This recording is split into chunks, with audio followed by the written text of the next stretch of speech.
I am Neil Edwards, and this is the Leadership Range, where we elevate the voices of Black and Brown coaches, leaders, and allies, and have soulful conversations about all things at the intersections of leadership, relationships and teams, well-being, and inclusion. Here I offer deep insights and practical tips for work and life. Anything designed to exclude, dehumanize, or marginalize in any way has a design to have you believe you lack power. The thing is, though, you have power beyond measure because you are alive and you are human. You have the ability to have impact and to influence others through your choices and actions.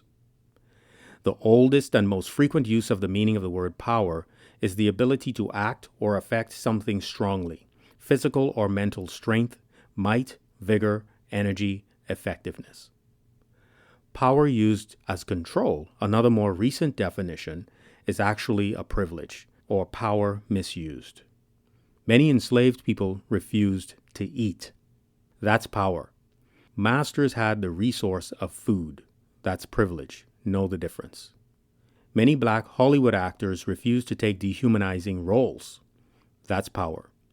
The Hollywood elite have historically had the money and control over who gets what. That's privilege. Know the difference. LeVar Burton is all that he is to the world. That's power.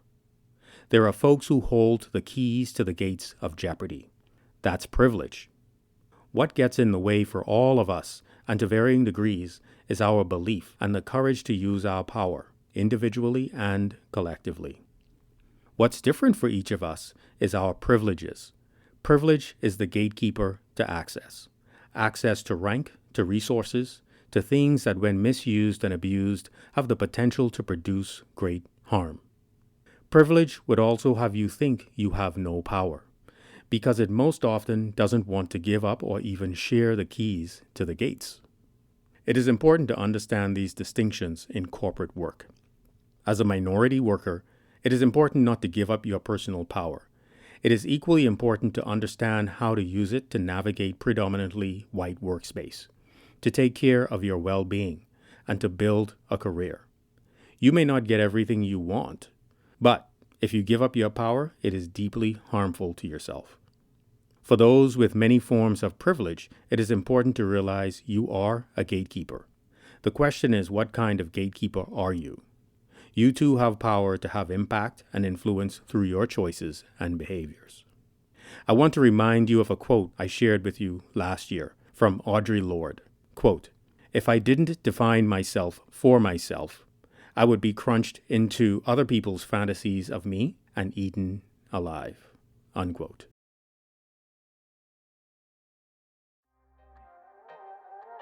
Thank you for listening to this episode of The Leadership Range. If you enjoyed the episode, I invite you to peruse the others for more great conversations. If you know someone you think ought to be on the podcast, please send me an email at neil@neiledwardscoaching.com. To connect with me, you can find me on LinkedIn at linkedin.com/in/nedwards07. I look forward to you joining in for more conversations each Monday on The Leadership Range.